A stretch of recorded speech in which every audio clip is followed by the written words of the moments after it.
Welcome to Yacht Crew Vlogs, where we tell the stories of those in the yachting industry. A behind-the-scenes look that discovers the individuals in the industry, their history, their passions, and what inspires them to do what they do.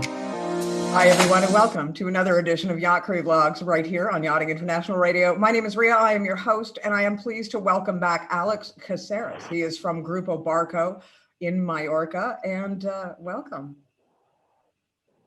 Welcome. Thank you very much, Rhea.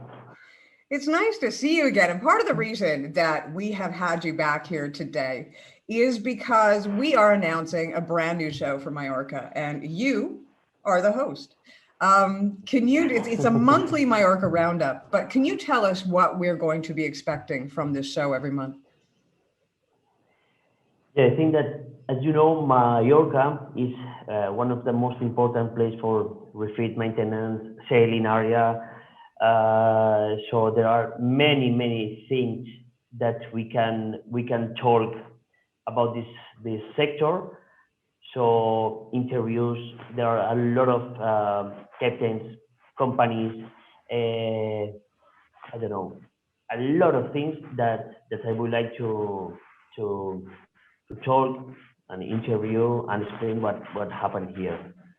So always in positive, to try to give more positive energy to everybody, and they can understand that from Palma, from here, we are happy to offer to all the clients and everybody come to Mallorca, to Balearic Islands, and well, enjoy with the nautical sector. Well, one of the nice things I think about this show is that it's coming from a different angle. You see so many yachting media, people in brokerages, people from management, people from sales, but you're coming from a refit space, and you're coming from the other side of things. It's not the glossy side of things that everybody sort of expects and come and buy a super yacht or come and eat dinner at this restaurant.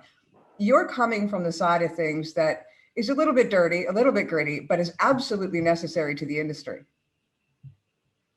Yes, absolutely agree with you.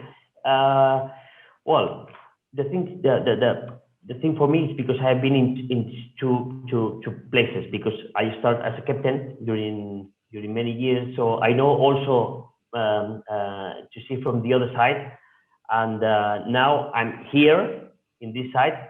And it's easy for me to understand what the owners think, what the captains, what the crew members, what they need, all the pressure that they have now at this time of the year, because they are ready for sail. Sometimes now it's not the pressure of them, not all regarding all the technical issues, are more because the owner is calling every day. And now for the pandemic, how are the countries in Europe for sailing the Mediterranean, where we can, so I understand from this, from their point of view, which is this problem, no? And yeah, I think that will be very, very interesting for everybody to from my point of view, that because as I explained, I have this two point of view, I can explain well. Well, and where are you from? Tell us a little bit about yourself. Where were you born and raised?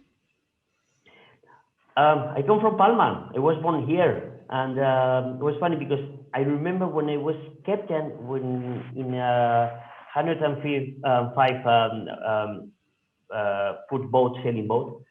I remember when I stayed in Palma for the refit winter time.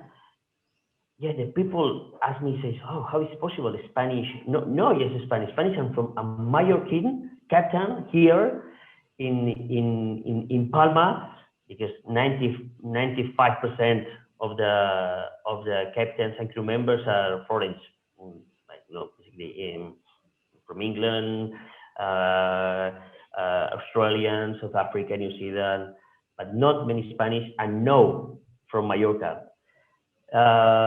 So yeah, I'm really happy to be one of the first skippers in big boats in Mallorca, and yeah, I try to explain to my people in Mallorca, friends, and try to try to explain what is my experience from here because it's not easy. Yeah? It's not easy. Well, I mean, I think that brings a very unique perspective to this show because this is your home. And Mallorca is a place that you know very well, having grown up here, and you've gone away and you've come back. So the ability for you to tell the story from a Mallorquin's point of view, not only of what this island has to offer, but as well the cultural aspect of the island. And the fact that the refit and many of the amenities that we have here for yachting is quite amazing considering the size of the island. Yeah, no, that you're right. It's like the airport because, for example, uh, uh, the infrastructures that we have here in Mallorca, on the port or the airport, are very big comparing with how big are the island.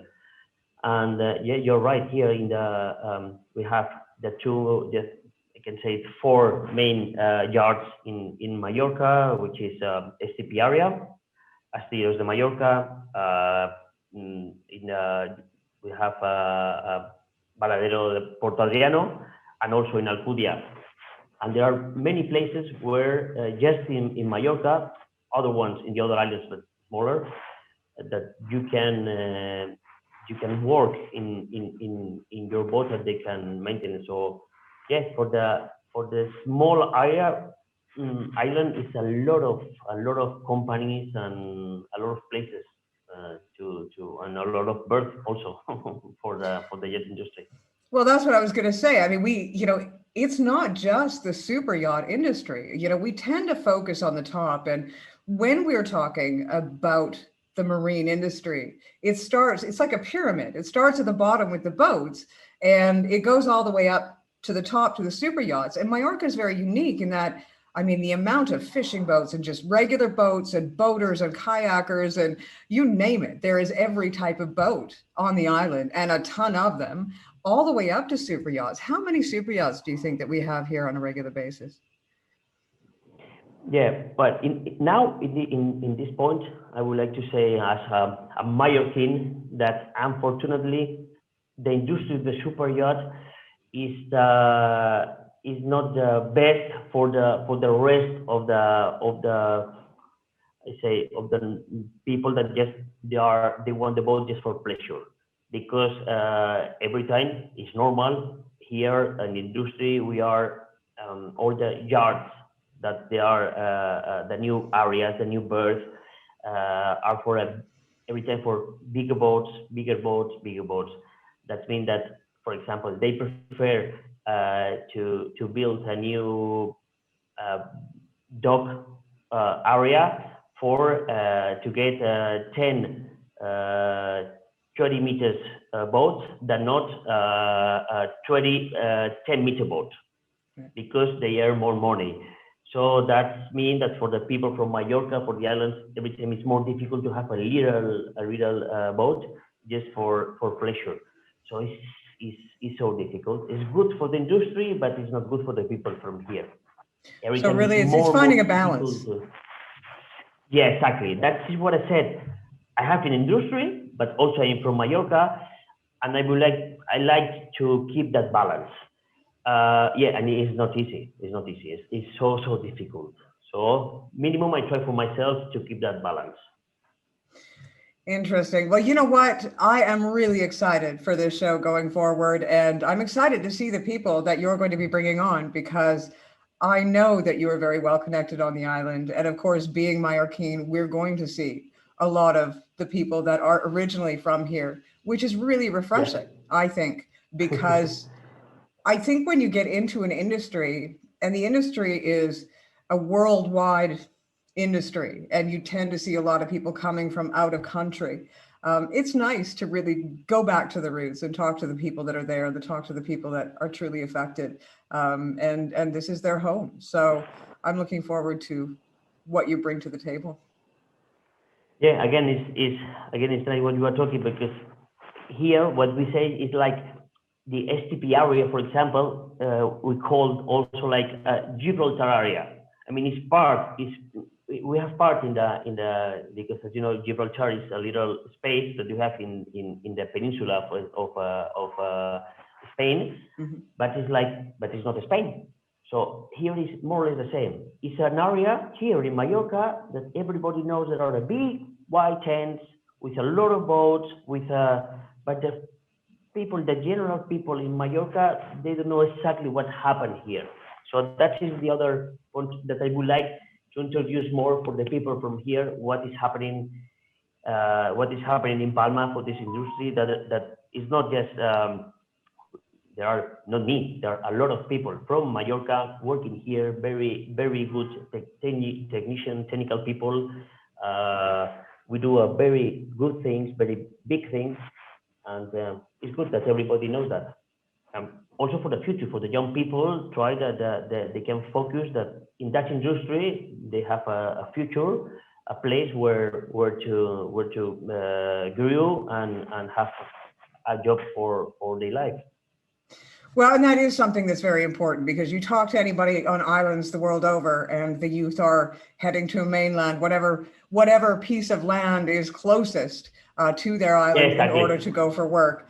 So cultures are being lost, and languages are being lost, and traditions are being lost. And for the ability to highlight things like this and say, you know what, you can stay here, you can make that living, and you can make a good living, but still maintain that family unit and still look after your grandmother or your grandfather the way it's meant to be. And I think that's a brilliant thing, and it's a wonderful thing. And I'm glad that's sort of your goal, to help educate, really. I think that we can do together during that time that we have every month, try to make again more a balance and between the foreign people that is living here also in Mallorca, and with the local people, and try to put more together and enjoy together in that industry. Because from there they say, wow, I don't know, these big rich people there. Yeah, but when we talk about rich people, we talk about the owners of the boats. We normally we have one or two during the year here. Yeah. So the rest are just crew members, companies. We are not rich people. It's just an industry that we have to keep it, and we are happy and nice to work in that industry. Well, I think it's a matter of creating trust both ways, and there's been a history of distrust.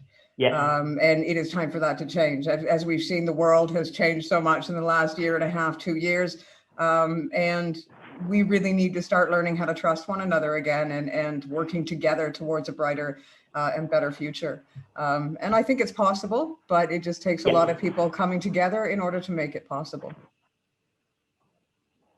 Sure, and we will do together. That's I'm 100% sure. I put all my effort to do that. Well, wonderful. Alex, your first show is going to be at the end of May. It will be airing every single month, the last Friday of every month. We will make sure to advertise that in advance to let people know, and as well, whatever guest that Alex is going to be bringing on.